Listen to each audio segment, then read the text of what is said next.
Untuk menciptakan industri pertambangan yang berkelanjutan, Jawa Timur seharusnya mengadopsi teknik dan praktik inovatif untuk mengurangi dampak lingkungan dari kegiatan ekstraksi. Banyak operasi pertambangan, terutama berskala kecil dan menengah, tidak memiliki sumber daya untuk melakukan perbaikan tersebut. Pertanyaannya, untuk calon wakil gubernur nomor urut 3, bagaimana pandangan Bapak terhadap upaya adopsi teknologi dan praktik pertambangan yang berkelanjutan pada bisnis pertambangan Jawa Timur, khususnya yang berskala kecil dan menengah, serta langkah teknis apa yang mendukung kebijakan tersebut? Waktu menjawab 1 menit 30 detik dimulai saat berbicara. Silakan. Ya, terima kasih. Problem masalah pertambangan ini kompleks dan biasanya berawal dari sebuah regulasi yang ambigu antara kepentingan masyarakat atau kepentingan investor. Dan ini yang menjadi problem ketika investor lebih mendekati kepada para penguasa, sehingga ketika membuat keputusan, mengeluarkan izin, akhirnya mereka tidak mengeluarkan izin secara maksimal atau secara sesuai dengan prosedural, tapi lebih pada mengedepankan kedekatan kepada para investor tersebut. Dan yang berikutnya, maka ketika membuat sebuah aturan itu memastikan bahwa alat-alat yang digunakan, teknologi yang digunakan itu pasti harus ramah lingkungan. Karena biasanya pertambangan itu akan meninggalkan bekas yang akan menjadi residu, yang akan menjadi problem di kemudian hari. Aturan yang harus diperketat dengan cara memastikan bahwa alat-alat yang digunakan harus pro dengan alam dan go green, dan memastikan bahwa harus melibatkan masyarakat sekitar. Apapun kebijakan yang berkaitan dengan investasi harus berujung kepada kerakyatan, keadilan, dan padat karya.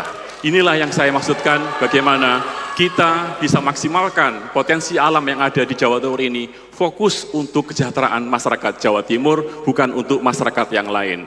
Oleh karena itu, saya kira tidak mungkin kalau misalnya kita mengeluarkan keputusan dengan bersih, kalau misalnya kita sendiri juga tidak resik di dalam membuat keputusan.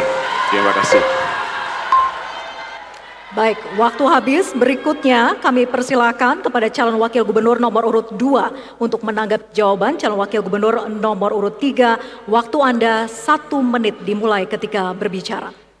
Baik, kami tentunya semua yang ada di sini kita ingin memastikan bahwa investasi yang masuk harus membawa manfaat kepada masyarakat dan secara lingkungan juga berkelanjutan.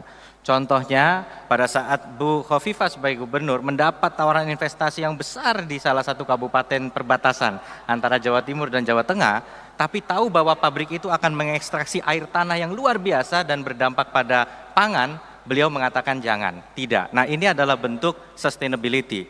Kaitannya dengan pertambangan, bahwa yang jadi fokus dari pertanyaan panelis sebenarnya adalah tambang rakyat. Tambang rakyat ini daya rusaknya memang sangat terbatas karena manual alatnya. Kalau yang tidak manual itu tambang ada aturan yang berlaku yang sangat rigid, sangat jelas. Dan itu dipantau serta ada sertifikasi untuk pekerja pertambangan.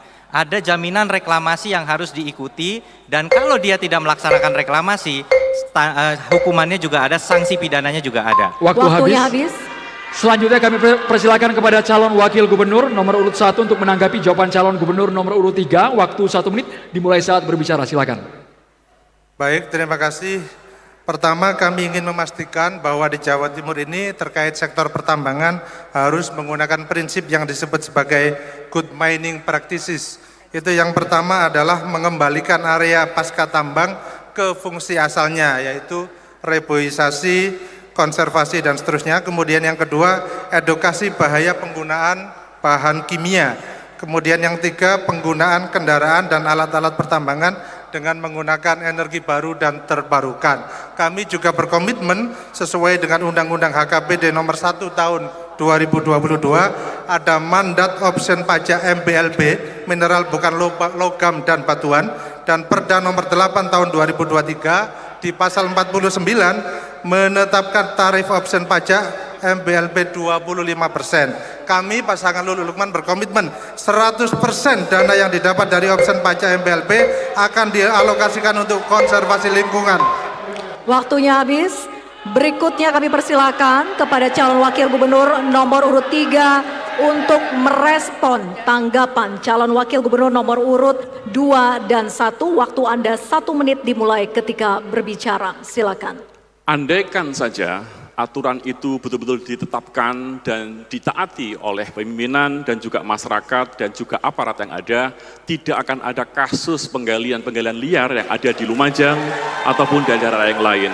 Ini adalah problem yang harus kita selesaikan semuanya, dan harus kita akui bahwa problem itu tidak akan muncul tanpa ada ketegasan dan tanpa ada kebersihan siapa yang memimpin dan siapa yang mengeluarkan regulasi tersebut. Masalah ini pasti kompleks memang, karena memang berkaitan dan berkelindan di dalamnya uang yang besar. Maka saya kira siapapun bisa saja tergoda dengan permasalahan-permasalahan galian ini, karena memang betul-betul seksi untuk keuangan dan mencari peluang-peluang keuangan untuk kepentingan-kepentingan politik atau kepentingan-kepentingan yang lainnya. Oleh karena itu, ayo kita bersama-sama, apapun aturan yang ada, nggak akan bisa kita jalankan tanpa kita dasari dengan hati yang resik dan tujuan yang bersih untuk kita semuanya. Waktu habis. Selanjutnya kami mohon kepada calon wakil gubernur nomor urut 1 untuk bisa menuju ke meja.